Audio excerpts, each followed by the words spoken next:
Hello friends, welcome back to my channel. Today I am making rich and creamy Matar Paneer, soft paneer. Heat the whole in a pan, add the paneer cubes and fry it until a bit brown.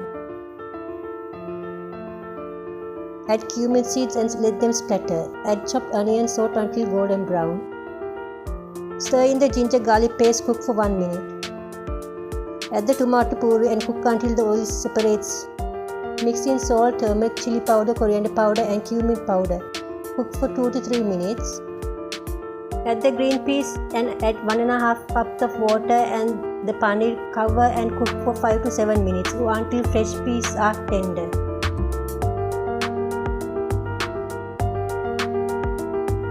Stir in well. Add green chilies and garam masala.